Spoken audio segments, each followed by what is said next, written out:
Everyone, good afternoon. কেমন আছো তোমরা সবাই? আশা করি সবাই খুব ভালো আছো, আর আমি তো বেশ ভালোই আছি। তো আমি এখন থেকে ব্লগটা স্টার্ট করছি। এখন বাজে বিকেল 5টে মতো। তো তোমরা তো দেখে বুঝতে পারছো যে আমরা কোথাও একটা রেডি হয়েছি যাব বলে সবাই মিলে। তো হ্যাঁ, আমরা যাচ্ছি একটা জায়গায়। তো আমাদের ফুল ফ্যামিলি আমরা সবাই যাচ্ছি, শুধু শ্বশুর মশাই বাদে আমরা সবাই রেডি হয়ে নিয়েছি। তো আমরা একটা শপিং মলে যাব।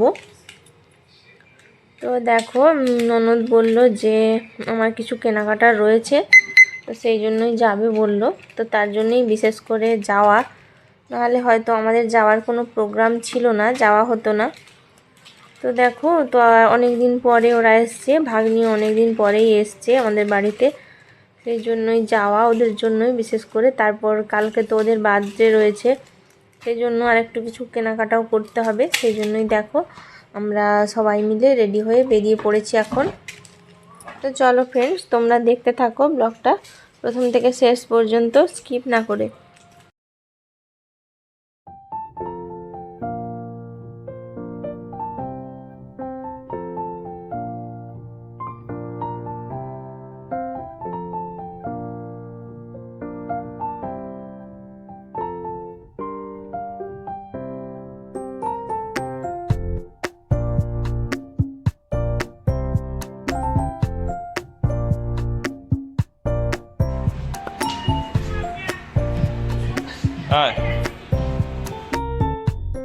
দেখো আমরা এখানে এসে পৌঁছে গেছি। তো ভেতরেও এই যে ঢুকছি দেখো।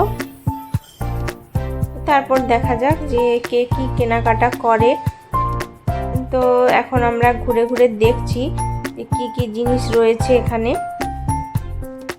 তো আমাকে তো বলেই দিয়েছে বর যে তোমার কিছু নিতে হবে না, তুমি অনেক কিছুই নিয়েছো। এমনিতেও আমার অনেক কিছুই কেনাকাটা হয়ে আছে।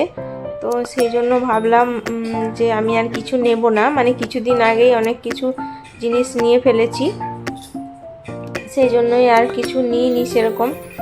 তো মেয়ে গেছিলো, মেয়ে বায়না ধরেছিল যে একটা পেন্সিল বক্স নেবে, কিন্তু ওখানে পাওয়া যায়নি।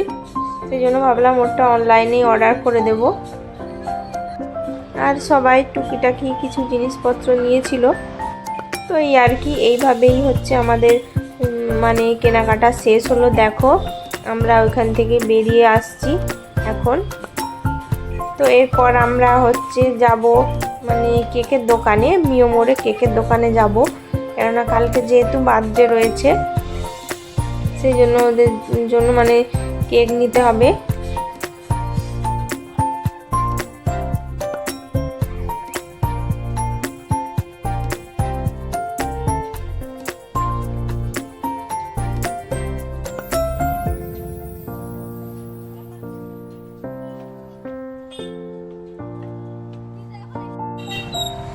তো দেখো ওখান থেকে বেরিয়ে এসে আমরা এই কেকের দোকানে চলে এসেছি সবাই।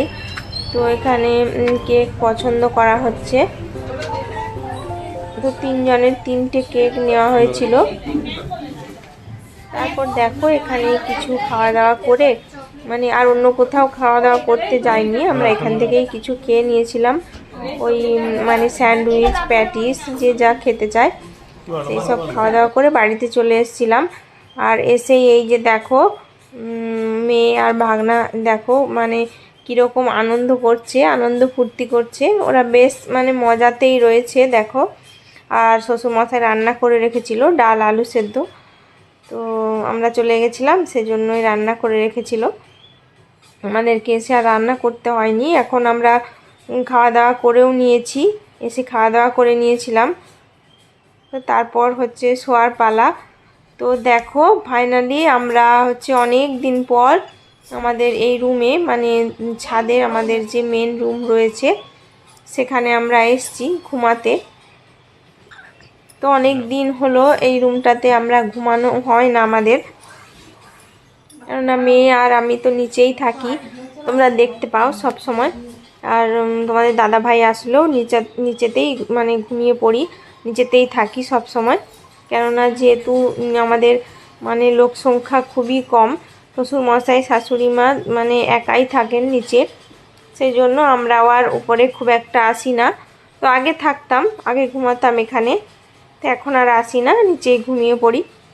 তো এই যে দেখো অনেক দিন ঘুমানো হয় না, সেই জন্য এই যে বেডশিটটা চেঞ্জ করে নিলাম। তারপর মানে বালিশের কভারগুলো চেঞ্জ করে নিয়েছি। তারপরে যে এখন গুছিয়ে গাছিয়ে নিচ্ছি, যেহেতু নিচে ননদরা এসেছে, আমরা যেই রুমটাতে থাকতাম ঘুমোতাম ওই রুমটাতে ওরা ঘুমিয়েছে, সেই জন্য আমরা উপরেই এসেছি, আমি আর তোমাদের দাদা ভাই।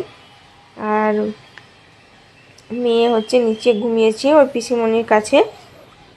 তো আমি এখন বিছানাপত্র দেখো ঠিকঠাক করে নিয়েছি।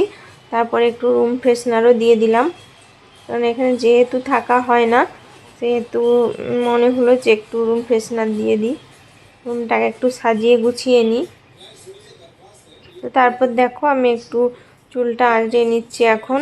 তো আমার ঘুমানোর আগে এটা একটা অভ্যেস যে আমি চুলটা আঁচড়ে আমাকে ঘুমোতেই হয়। তো আমি এখন চুলটা আঁচড়ে নিয়ে তারপর শুয়ে পড়বো। দেখো ফাইনালি আমার সব কিছু কাজ কমপ্লিট, আমি বসে রয়েছি এখন। তো একটু বাদেই ঘুমিয়ে পড়বো। তো আজকের ব্লগটা এই পর্যন্তই। তোমরা সবাই ভালো থেকো, সুস্থ থেকো। তো টাটা সবাইকে, গুড নাইট। দেখা হচ্ছে পরের একটা নতুন কোনো ব্লগে।